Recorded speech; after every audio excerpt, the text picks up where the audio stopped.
Okay. Good afternoon, council and staff, and those that are joining us in this virtual meeting, special session of council being held on April the 30th, 2021. This meeting is being held virtually and is being live streamed over the town's YouTube channel. To access the agenda, it is online at thetownofgreaternapanee.com. The Municipal Conflict of Interest Act, Council's Rules of Procedure, Code of Conduct, and other pertinent legislation apply to these proceedings as if they were an in-person meeting. If any member's connection to the meeting is interrupted, then I will ask council to pause until the member can reconnect.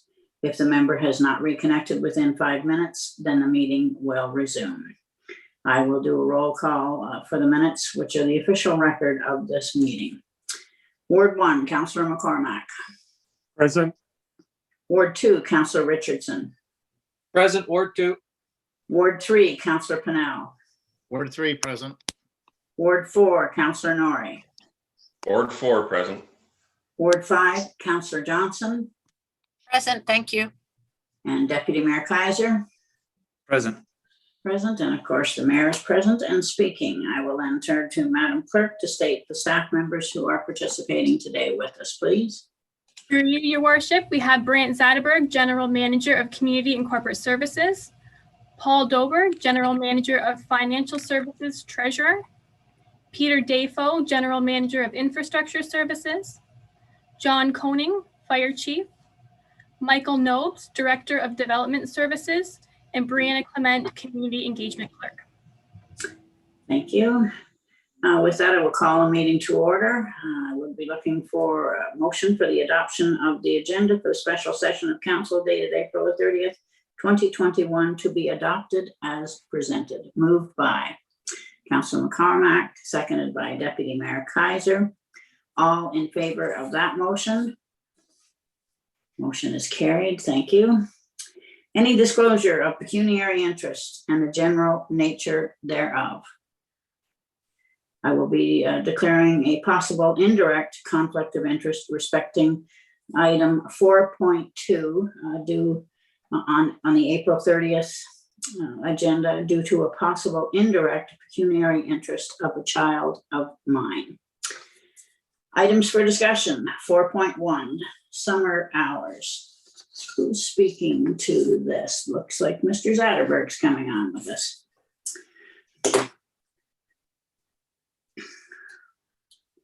Okay, Mr. Zetterberg, what do you have? What do you have to say with this, or do you just want to field questions from council? Yeah, you must be muted, Brant, because we're not hearing you.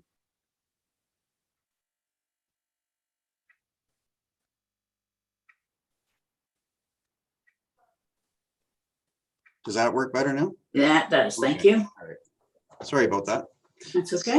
I'm available for any questions, Your Worship, as are the other senior staff members on this call. Okay.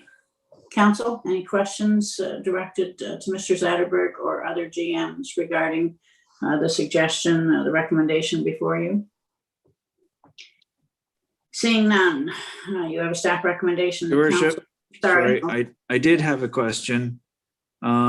Days off taken as a result of this policy would be taken between May 1st and October 1st. Is that a departure from normal?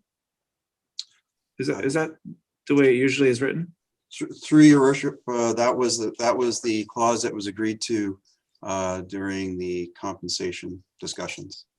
Oh, okay. I think I'm remembering a previous version then. Thank you. Sorry. Okay. So you do have, if there are no further comments or questions, you do have a recommendation before you that council receive for information the Community and Corporate Services staff report regarding summer hours 2021 provincial pandemic work orders, and further that council authorize the reinstatement of summer hours for those staff who are on home assignments during the current 2021 provincial pandemic work orders. Council's wishes. Moved to accept by Councillor Richardson, seconded by Councillor McCormack. Any further comments or questions? Seeing none, all in favor of the motion? Thank you. Deputy Mayor will take the chair, and Brianna will put me in the waiting room, please. Yeah, hi. Sorry, just making sure that the dog isn't barking in the background here while the mayor is walking out of the room. Brianna, will you let me know when we're good? Yep, Please. Deputy Mayor Vesper's in the waiting room. Did you want me to let Murray Jocelyn in now? Yeah, you can let them join. I'm gonna have Peter Dafo start us off, but again, I don't think they were intending to actually speak, but to be available for questions should there be anything specific. And with that, I will invite Peter Dafo to come forward and present the staff report. Thank you. Okay, through you, Deputy Mayor, what staff will try to accomplish here in the next couple of minutes is just to answer two key questions. So basically, what makes the revised report any different from the one that was in front of council on Tuesday, and why a special meeting of council? Why have staff recommended this? So basically, the pre-servicing agreement that's in front of you today, it remains the same as it was on Tuesday, but in no way has any financial implications or future commitments for the town. And that's stipulated right in the pre-servicing agreement in black and white in writing. Staff are proposing a risk-free approach for the town to allow pre-servicing to commence in a timely fashion. And Mr. Selkirk is available to answer any questions or to explain the importance of timing with respect to his overall project success. So the big difference between today and Tuesday is staff are currently identifying all available options to address council's concerns that were noted on April 27th and propose to provide a comprehensive report as early as May 25th for council. The intent is to provide ample time to mitigate any of these challenges prior to council considering the final plan of subdivision. To answer the second question, why a special meeting of council? The current challenges faced in today's construction are significant, and due to COVID, they're unprecedented. So it's very difficult to align contractor schedules and agreements, secure building materials, and deliver a project that meets the deliverables for all involved parties, including the town. So basically, any delays in securing the agreement will cause some undue hardship to the developer and ultimately have an adverse impact on things, if you want to look at the end of the line, things such as move-in dates and even tax base and revenue coming back to the town. So staff are confident that the agreement poses no risk to the town, and we're simply trying to propose a process that is good for the town as a whole. Thank you, Peter. And with that, is there any specific questions for Mr. Dafo at this moment? Boy, everybody's pretty quiet.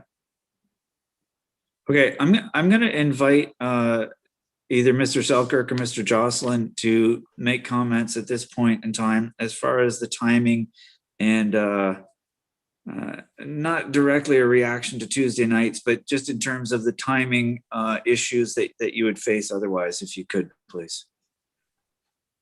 Yes, Deputy Mayor, I'll try and answer that. We, in anticipation of having all of our approvals in place, including our ECA, which we now have in place, and thank you to everybody for their help on getting that done. We felt that we had a clear path moving forward, and we tendered the project.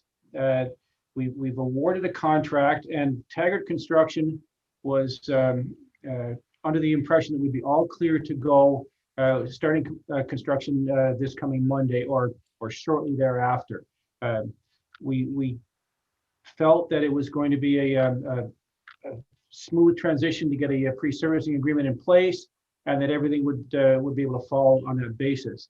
So Taggart made commitments in terms of not only having their workforces ready to start the job next week, they also had to take that into account when choosing to tender or not tender on other projects that might have been available to them. In the meantime, they've made commitments to material suppliers. Manholes have already been fabricated based on the specifics for this project, so those have been ordered and payment will be due shortly. Pipe materials, which are I'm told very, very difficult to get during these COVID conditions. Pipe orders have been made, and we're told through our contractor that if pipe orders are canceled for any period of time, there's no guarantee that those orders might be able to be then reinitiated at some point in the future. So we really thought we had everything ready to go, and commitments have been made to contractors, to suppliers. Float moves even were scheduled. So it's very important to us and to James to keep on our schedule if at all possible. And we really are very interested to commence construction as soon as Taggart Construction is able. I think if everything is acceptable to council, we would hope to see some activity on the site, move in on Monday or so, and maybe some machinery firing up on Tuesday or so. James, do you want to add to that? I think the only other, well, the other important consideration is with large construction companies like Taggart or any large servicing contractor, they can't turn on a dime. It's not like going to the grocery store and getting a bag of milk. Maybe you do it today, maybe you do it tomorrow. The biggest problem for me as a businessman is, and this was communicated to us from Taggart, if we lose this opportunity for them to even start next week or the week after, I may very well lose them for 3 to 4 months, because they'll have to go to another job. The crew that was supposed to come to this job will have to go to another job, and they can't, pull out of that one halfway through. And all of these servicing contracts that they do, they're 3 to 4 month long projects. So, my concern is if I lose this crew for 3 to 4 months, that has a very serious impact on my ability to deliver homes that I've already pre-sold in the subdivision to buyers, with closing dates that I've already committed to based on the proposed schedule that we thought we were going to be comfortable with starting in May. So that's the biggest concern, is the time and even a short delay of a couple of weeks to the next proposed council meeting could have meant the difference of 3 to 4 months in terms of starting the project. Okay, thank you, fellas. I appreciate you articulating all of that. There's obviously a lot of moving parts and a lot of facets to it. And I think it's fair to comment on behalf of council. We recognize the timing. We fully supported the expedited EA process that we wanted to make sure you got up and running. By and large, Selkirk was chosen because we knew you'd get on site and start building forthwith, and not be just land holding for a future thought process. And so we certainly support you in that sense. And I think I can go on to say that most of the concerns were financial in terms of our responsibility to the taxpayers in that front. So I welcome you being here today and giving us those comments. Does anybody on council have any questions for these gentlemen? Councillor Richardson. And I'll go to McCormick next. Thank you, Deputy. It's not really, I do have some questions, but I'm not prepared. I mean, it's stuff that we can deal with through staff at this point, but I just want to reinforce that. Yeah, we have some current concerns on our Tuesday night council meeting, which we've been assured of by staff that they won't advance until we can get them sorted out.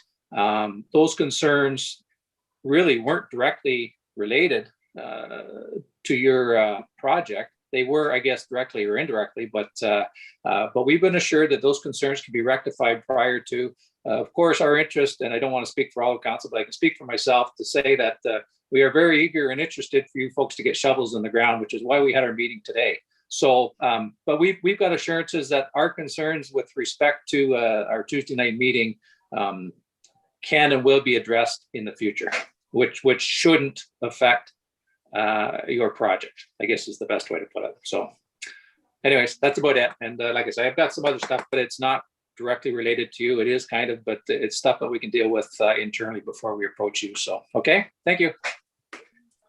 Thank you, Terry. John, Councillor McCormick. Thank you, Deputy Mayor. I just want to state that we were extremely pleased when Selkirk came forward and purchased the property, and we were looking forward to seeing the progression. And in no way was our reticence on Tuesday night a reflection of anything to do with Selkirk themselves.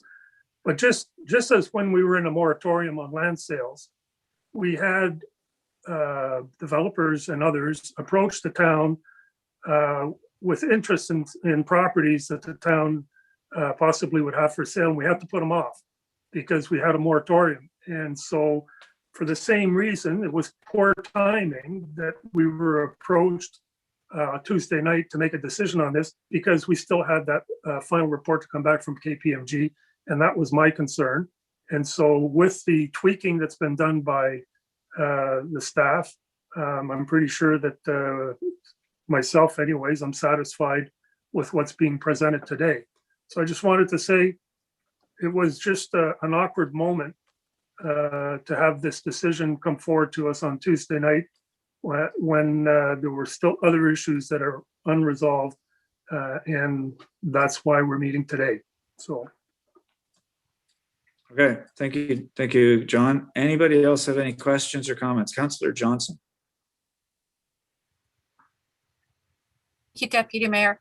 I just wanted to reiterate and thank both staff and Selkirk teamwork for ensuring that the information that was requested on Tuesday night came forth so quickly and was clarified as quickly as it was, and that you can get this project started. And I'm sure we will work well together if there are any other concerns in the future. I had a couple of phone calls on it, just strictly on the financial end, not with concerns about the subdivision. So we'll be happy to see the shovels go in the ground, and thank you for your time and efforts, everybody. Excellent, well said. Without any hands other going up, we have a staff recommendation, and I'd be welcome to see anybody express an interest in supporting that. Councillor Johnson, Councillor McCormack. Any comments to the motion? Seeing none, all in favor? And it's carried unanimously. Thank you, fellas. Thank you, Mr. Jocelyn and Mr. Selkirk, for joining us today. And with that, Brianna, you can welcome the mayor back in. And thank you to everyone for having this special meeting on a Friday afternoon. We greatly appreciate it. It's really not that onerous, but thanks. You're very much welcome. We certainly do appreciate all of council's help from the start to even get us to this point. So that's not lost on us either. We really do truly appreciate it.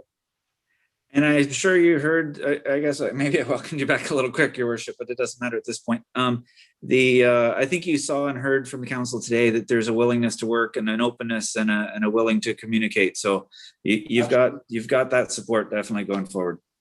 I think we've seen that very clearly. Thank you. Yeah. And from all right, staff. have a good day, fellas.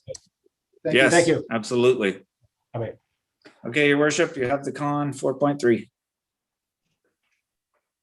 Or 5.0, I guess. There is no 4.3, and you got to turn your mic on. Or you can leave it off if you want. You may have a different agenda than I do, but I'm going from 4.2 to 5.1. There you go. Okay. We do have a motion and bylaw to confirm the proceedings of the Council of the Corporation of the Town of Greater Napanee at a special session held April the 30th, 2021. Moved by Deputy Mayor Kaiser, seconded by Councillor Richardson. Comments or questions? All in favor of the motion? Motion is carried. Motion for adjournment. Councillor Johnson, Councillor McCormack, all in favor of that motion? Motion is carried. Thank you. Thank you very much, Council, for taking your time out of your busy days to make sure that we could look after both the